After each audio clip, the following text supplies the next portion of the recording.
క్షమించండి అయ్యా.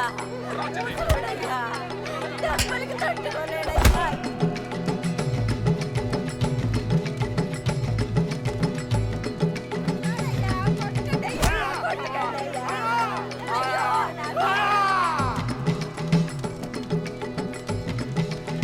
అయ్యయ్యో, పిల్లలందరినీ తీసుకెళ్ళిపోతున్నారు.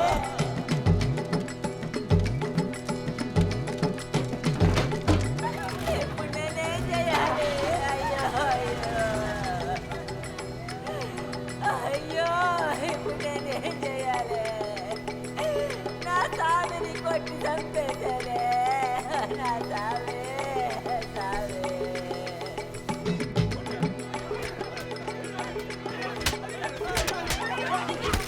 Oh, right.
తన పేరు చెప్పి ఒక ముసలాడిని చంపినందుక?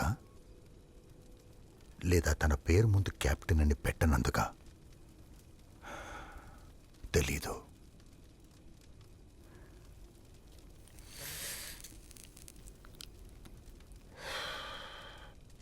మొదట్లో మిల్లర్కు తెల్లదొరల మీద ఇంత ద్వేషం ఉండేది కాదు.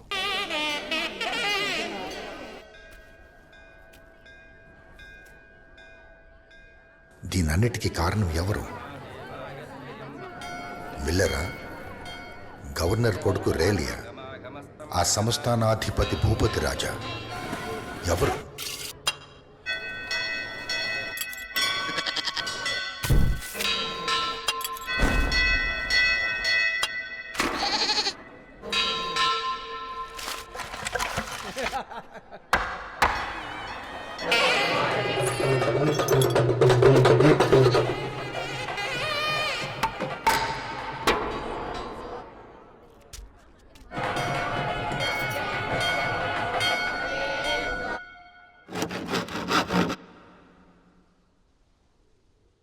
గుడికి యువరాన్ వస్తోందని కుయిలి చెప్పింది.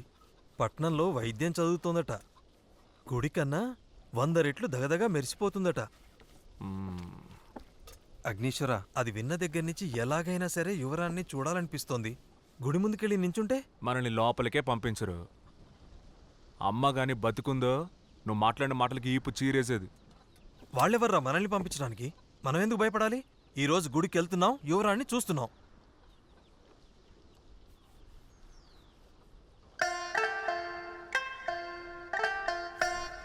పలనాటి ఏట పులిసూడు, అది పిల్లల్లే వచ్చిందయో నేడు. హే పులినే మోసేసారంట మేక, అక్కడే ఒక అందమైన భవంతిని నిర్మించి యువరాణా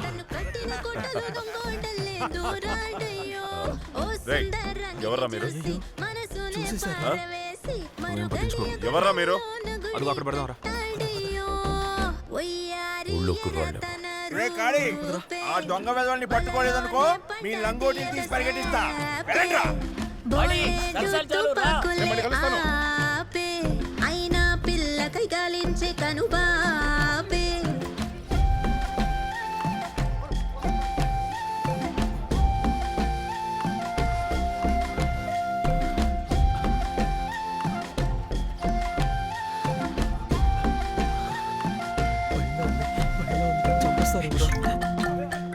అటు అటు వెతకండి.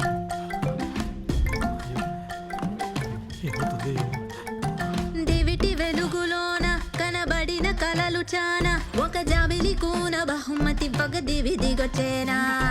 బంగారు రంగుల వాన నన్ను ముంచెను మంచితనాన, తన వెన్నెల కన్నుల చూపుల ఊపుకి బానిసనయ్యానా. తనతో ఓసారైనా ఇవి నే చెప్పగలనా, ఉసురున ఈ సుక్క సారా ఈ సుక్కల్లే సిరిందయ్యో. ఒయ్యారి ఎర తన రూపే, బలలోనే పడ్డది ఎద సేపే.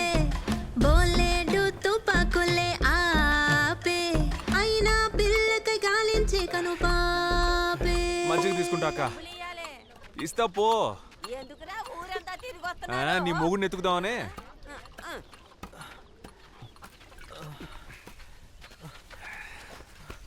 అమ్మా, నా వల్ల కావట్లేదురా, రొప్పొస్తోంది.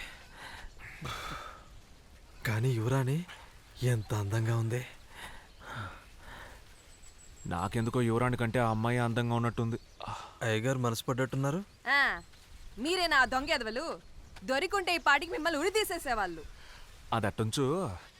ఆ అమ్మాయి ఎవరు? ఏయ్, చెప్తావా? నీ విషయం బయట పెట్టమంటావా? చెప్పు. చెప్పవే, ఎవరా అమ్మాయి? భానుమతి, రాజుగారి అన్న కూతురు. తను చిన్నపిల్లగా ఉండగానే వాళ్ళ అమ్మ నాన్న చనిపోయారు. రాజావారు వారి కొడుకు గజేంద్ర భూపతే తనని పెంచారు. తను యువరాణితో పాటే చదువుకుంటుంది. రాజావారు వాళ్ళ కొడుకు తన నాన్నని చంపారని ఊరంతా పుకారుంది. రాజావారికి ఒక కుంపుడు గత్తుందని, వారికి క్రాంతి అని ఒక కొడుకున్నాడని బయట అందరు అనుకుంటున్నారు. ఎవరెవరుకున్నారో ఎవరెవరికి పుట్టారో రాజావారి కుటుంబం అంతా గందరగోళం. వాళ్ళ చావేదాళ్ళని చావనే. నాకెందుకో మనం ఎవరో తెలిసి కూడా మన చెయ్యి పట్టుకొని మన ప్రాణాలు కాపాడిన ఆ అమ్మాయి అందంగా ఉన్నట్టుంది. నువ్వు ముందున్నావు కాబట్టి నీ చేయి పట్టుకుంది. అదే నేను ముందుంటే నా చేయి పట్టుకునేది. లేవు కదా, మూసుకునుండు.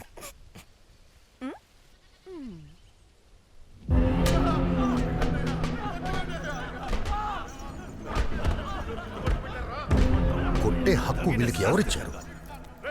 ఈ జనం అడుగు పెడితే ఆ గుడి ఏమైనా మైలపడుతుందా? గట్టి నూలని కాపులా వాళ్ళతో బయట అడ్డుకుని మీరు లోపలికి వెళ్ళొచ్చా? ఇక్కడ సమస్య ఎవరి నమ్మకాల వల్ల కాదు, కానీ ఆ నమ్మకాలు మన జీవితాల్ని శాసించినప్పుడే సమస్య.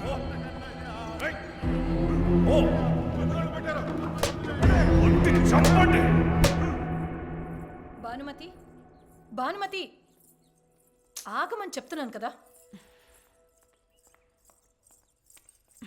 ఇది నీకు అనవసరమైన పని. రా, మీ బాబాయిని ఎదిరిద్దామని నిర్ణయించుకున్నావా? నేనే కదా పంపించింది, అయితే నన్ను కూడా కొట్టాలి కదా. వాళ్ళని మాత్రం ఎందుకు కొడుతున్నారు? అధిక ప్రసంగం చెయ్యొద్దు. శకుంతల కనుక అక్కడ లేకపోయి ఉండుంటే ఈ పాటికి నువ్వు ప్రాణాలతో ఉండేదానివి కాదు.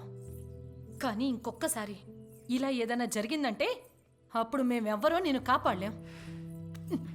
ఒదిగుండటం నేర్చుకో.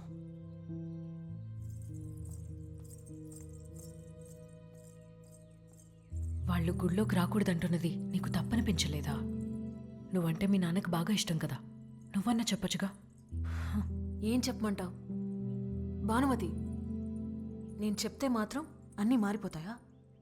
ఒకటి అర్థం చేసుకో, ఏ కులమైనప్పటికీ అంతఃపురమైన గుడిసైనా ఎక్కడున్నా మగవాళ్ళు బానిసలే. As women we are subservient. మనం చెప్పింది మగాళ్ళు వినాలంటే మనం అధికారంలో ఉండాలి.